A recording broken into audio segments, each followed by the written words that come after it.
하나님께서는 우리에게 소망을 주셨습니다. 그 소망은 즉시 이루어져야 하는 것입니까? 하나님의 말씀 받으면 그 말씀이 즉각 다 성취돼야 그것이 소망인 것입니까? 그것은 소망이 아니라 그것은 그냥 응답입니다. 그런데 우리도 모르게 신앙생활을 하면서 소망을 가졌다고 하면서도 소망이 아니라 응답만 받으려고 합니다. 하나님이 우리에게 소망을 주셨다는 것은요, 반드시 성취될 것을 믿고 기다리라는 것입니다. 그렇다면 우리가 하나님의 소망을 가진 사람이라면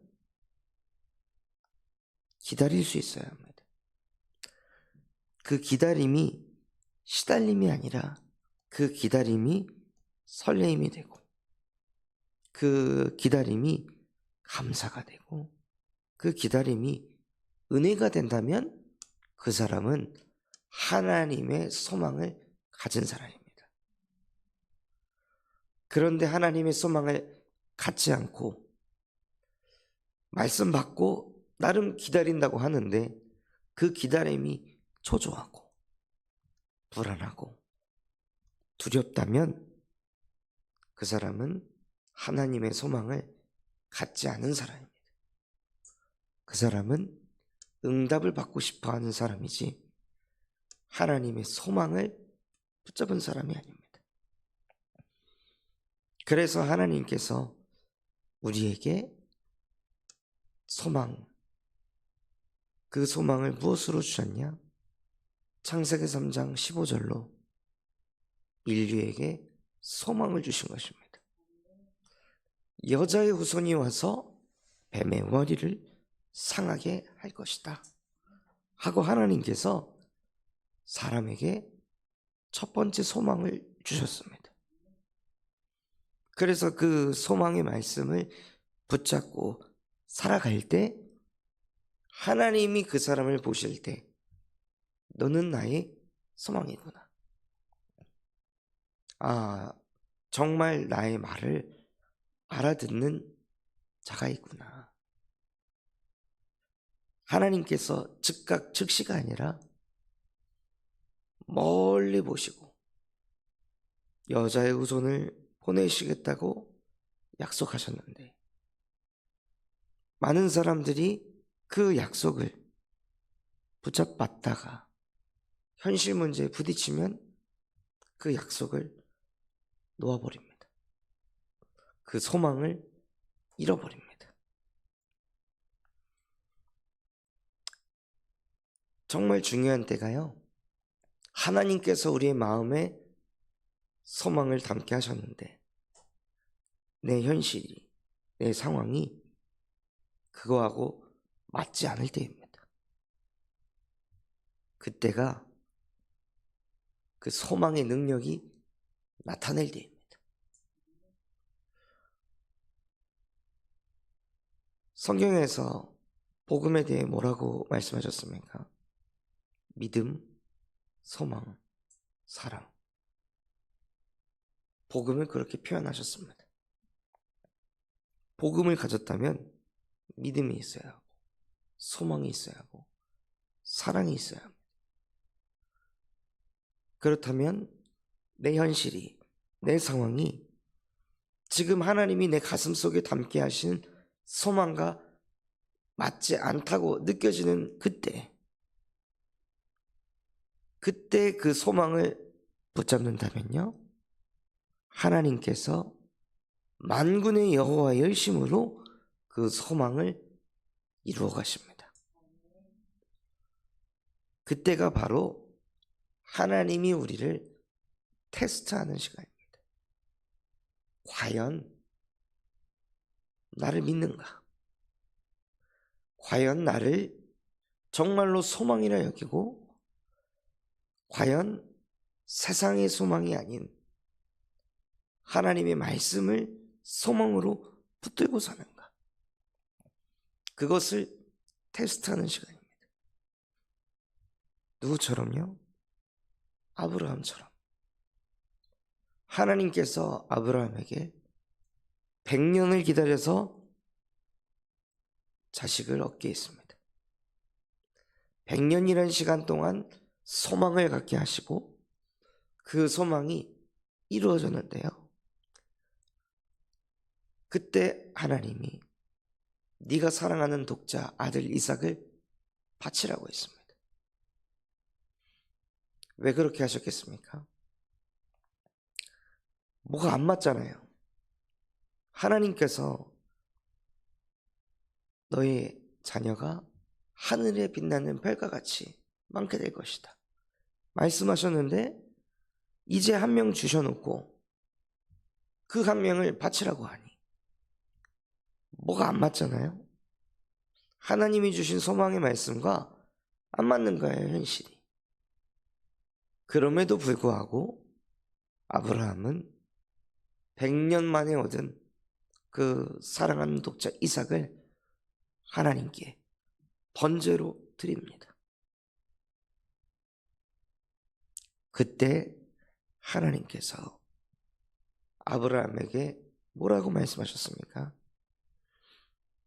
네가 사랑하는 독자 이삭을 나에게 아낌없이 바치는 것을 보니 이제야 네가 나를 경외하는 줄 아노라 하고 하나님이 아브라함이 진짜 나를 믿고 진짜 나를 경외하는구나 하고 그것을 보시고 아브라함을 하나님의 소망 삼으셨습니다. 우리의 인생에 그날이 와야 합니다. 정말 나를 복음화하는 그날. 아브라함도 어찌 보면 이삭이 자기 인생의 소망이었잖아요. 그런데 아브라함에게 어느 날이 온 것입니다. 이삭보다 하나님이 자기 자신의 소망이 되는 그 어느 날, 그 어느 날이 와서 아브라함이 실제 복음화의 응답을 누리게 되었습니다. 하나님은 그것을 기다리십니다. 우리가 복음화되기를. 지금 안 되는 거, 없는 거 즉각 바뀌어가지고 그 속에서 응답을 얻고 평화를 얻는 것이 아니라 즉각 바뀌지 않고 변화되지 않고 응답되지 않는다 할지라도 하나님이 나에게 말씀을 주셨습니다. 그 말씀은 변하지 않는 진리의 말씀이며 그 말씀은 영원하신 말씀입니다. 나는 이 말씀을 나의 소망으로 붙들은 하나님의 자녀입니다 하고 내게 주신 그 소망의 말씀을 붙잡고 오로지 기도에 힘쓰면서 기다릴 때 정말 중요한 시간표 속에서 나의 유익을 선택하는가, 말씀을 따라가는가, 상황 쫓아가는가, 말씀을 따라가는가, 주변 사람들의 말을 따라가는가, 말씀을 따라가는가, 그 정확한 선택의 기로에 놓여 있을 때 우리의 선택이 말씀을 따라가게 됩니다. 그것을 보고 저 사람이 복음화 되었구나 라고 느끼는 것입니다. 교회를 열심히 다닌다고 복음화 된 것이 아니라 막 뜨겁게 기도한다고 복음화 된 것이 아니라 교회를 열심히 다니고 뜨겁게 기도한 것이 쌓여가지고 정말 중요한 선택 속에 하나님의 말씀을 따라가지 않는다면 그 사람은 종교인이고요. 열심히 교회를 다니고 기도를 쌓아서 그래서 그 쌓여진 그 믿음의 능력으로 현실 상황 사람 쫓아가지 않고 인본주의 쓰지 않고 정확한 하나님의 말씀을 따라가는 그 사람이 나를 복음화한 사람입니다. 우리 모든 성도분들이 그 응답을 누리시길 바랍니다. 예수는 그리스도라고 외치는 사람 많습니다. 모든 문제 해결자라고 외치는 사람 많습니다. 그런데 작은 문제 하나에도 예수가 그리스도가 되지 않는다면, 작은 선택에서도 다시 또 내가 하나님이 돼서 아하스와 같이 임마누엘을 붙잡지 않고 오늘 읽었던 말씀들과 같이 하나님께서는 기묘자시라, 모사라, 전능하신 하나님이라, 영존하신 아버지다, 평강의 왕이시다, 그 하나님께서 정의와 공의를 가지고 너희를 다스리고 통치하실 것이다, 이분을 모셔라 라고 아무리 메시지를 들어도 마음이 교만하고 완악해서 말씀을 따르지 않고 또 자기 방법으로, 그래 이 방법이 안 됐다면 저 방법으로, 그래 뽕나무보다는 이 백향목이 훨씬 더 튼튼하지, 이걸로 해야겠다. 맞는 생각, 옳은 생각이지만 복음이 아닙니다.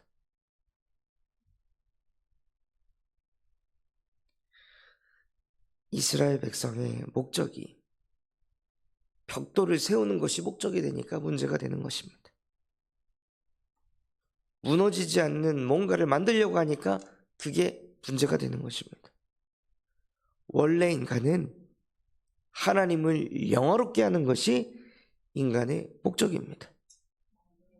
그래서 하나님의 형상으로 저와 여러분을 창조하셔서 하나님과 함께 하도록 만드셨고, 그래서 그 함께를 누리는 것이 우리의 제1의 목적이 되어야 합니다.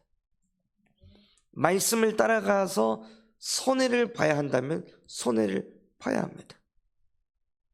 말씀을 따라가서 핍박을 받아야 된다면 당해야 되는 것입니다. 말씀을 따라가서 손가락질 당해야 된다면 당해야 되는 것입니다.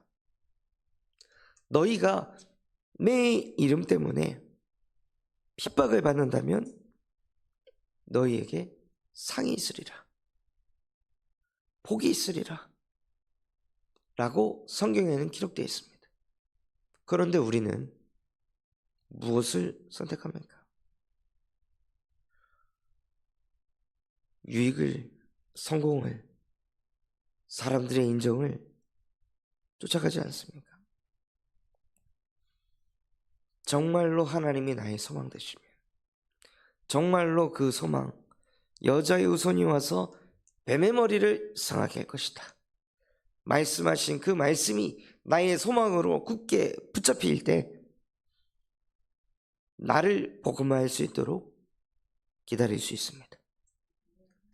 예수가 나의 그리스도가 되실 때 나를 복음화하도록 기다릴 수가 있습니다. 십자가에서 모든 것이 끝났다는 게 내 가슴에 부딪힐 때 그때 기다릴 수 있습니다. 그래서 정말로 그 나의 기다림이 나를 복음화하는 그 응답을 누리시는 인생이 되시기 바랍니다. 그래야 가정을 복음화시킬 수 있습니다. 가정을 사로잡고 있는 공중 권세 잡은 자가 있습니다. 각 가정마다 다른 색깔로, 다른 분위기로, 다른 그 가정만의 인본주의로, 그 가정만의 문화로 꼭 하나님과 함께 해야 될 그 시간표 속에 꼭 하나님과 함께 하지 않는, 꼭 그 시간 속에 하나님의 말씀 붙잡고 살기보다 가족들끼리 그냥 원네스 돼서 사람이 봤을 때는 야 진짜 저 집안은 분위기 너무 좋다 라고 하지만요, 하나님이 보시기에는 최악인 것입니다.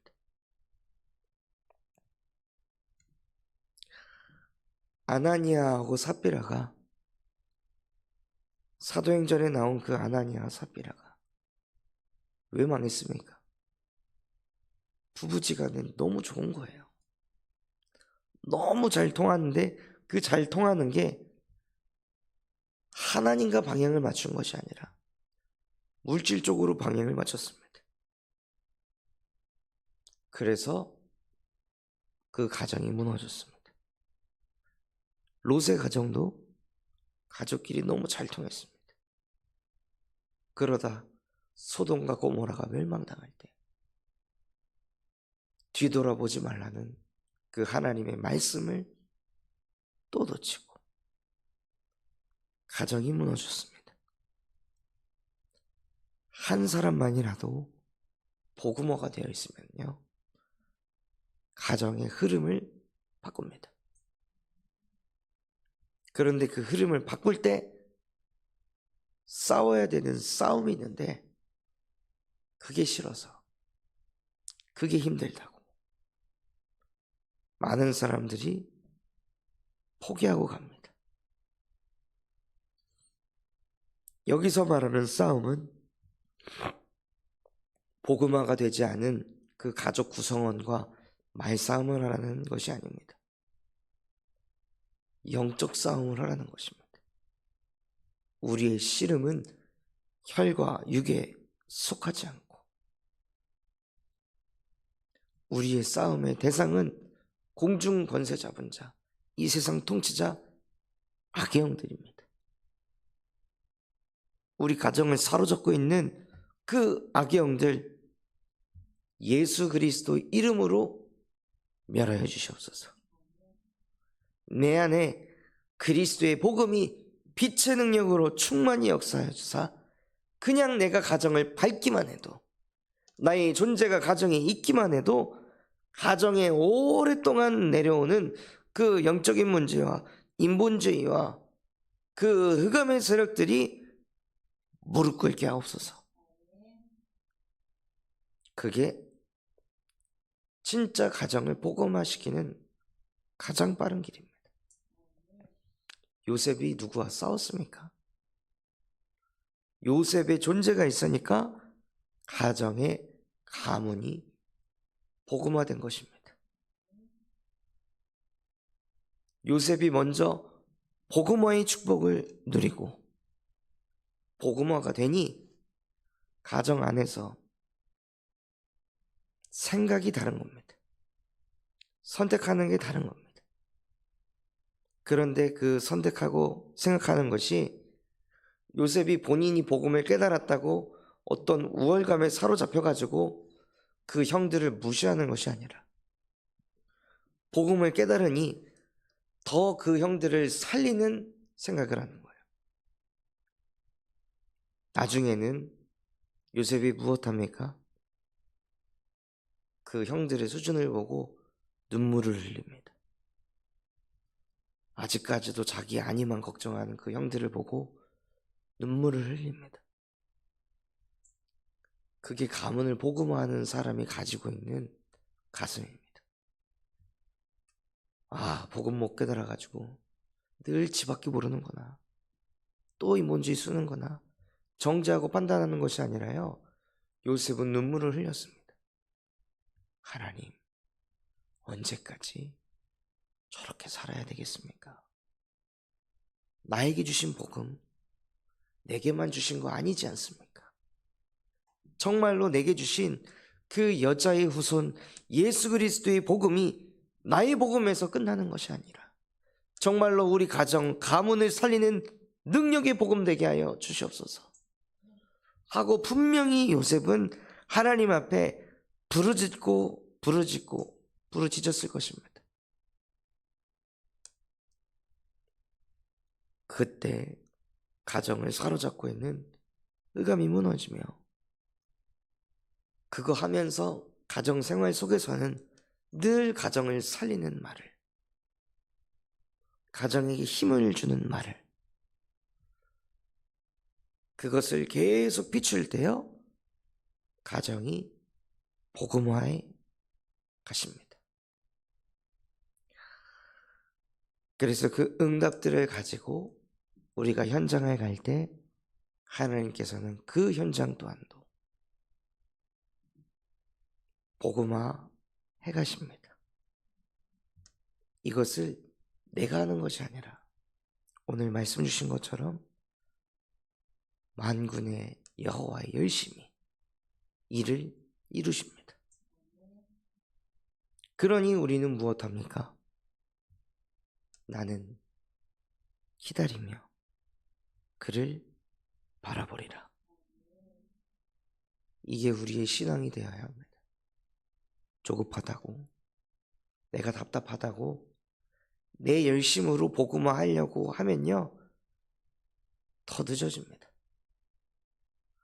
사람을 복음화시키려고 내가 막 주입하고 주장하면요, 내가 막 가르쳐들면 오히려 그것이 율법으로, 그것이 정죄로 전달이 돼서 하나님의 열심을 자꾸 우리가 가로막아서 나의 열심이 이를 그르치게 합니다.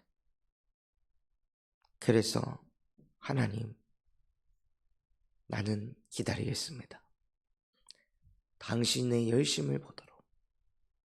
그냥 기다리는 것이 아니라 하나님이 내게 주신 소망, 예수 그리스도라는 그 복음을 가지고 기도하며 당신만을 바라보겠습니다. 그때요, 하나님께서 무엇을 하시냐?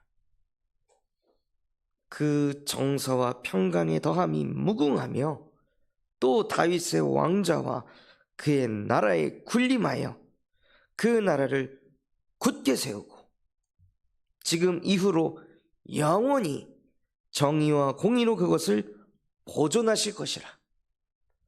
만군의 여호와의 열심히 이를 이루시리라 하고 하나님께서 우리에게 약속하신 것입니다. 이 약속 붙잡을 때 보좌가 움직이기 시작하고 말씀하신 그대로 하나님께서 그 현장에 군림하셔서 그 현장을 굳게 세워가실 줄 믿습니다. 그래서 이 모든 것들을 이뤄가시는 하나님이 나의 소망입니다. 그래서 그 소망 가지고 나의 기다림을 누리는 인생 되시기를 예수 그리스도의 이름으로 축원합니다. 가든 말씀 붙잡고 합심해서 기도하겠습니다.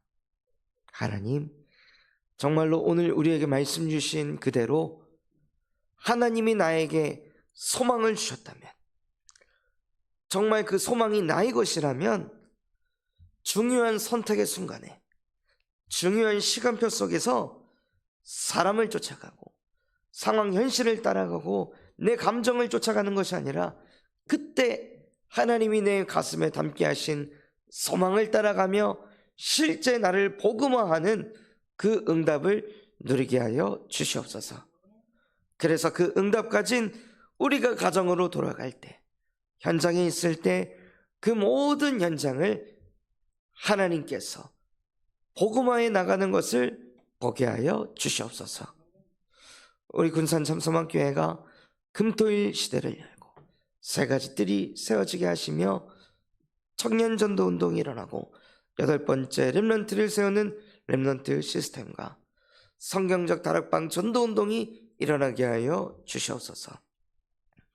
바티전 선교원의 사역을 축복하여 주사 정말로 미래를 살리는 7천 전문 지도자를 세우는 사역이 되게 하시고 군산 4개 대학 현장에 마약 중독 예방 동아리가 세워지게 하시며 5월 25일 진행되어질 설립 감사 예배를 통해 교회가 전환점의 응답을 누리게 하여 주시옵소서. 또 오늘부터 진행되어지는 총회 교역자 부부 수양회를 통하여서 정말로 저희 부부가 인본주의를 쓰는 그런 부부가 아닌 교회의 정확한 시간표 속에 있을 때 오직 하나님의 말씀을 따라가는 그러한 복음의 축복 누리도록 합심해서 기도하시기 바랍니다.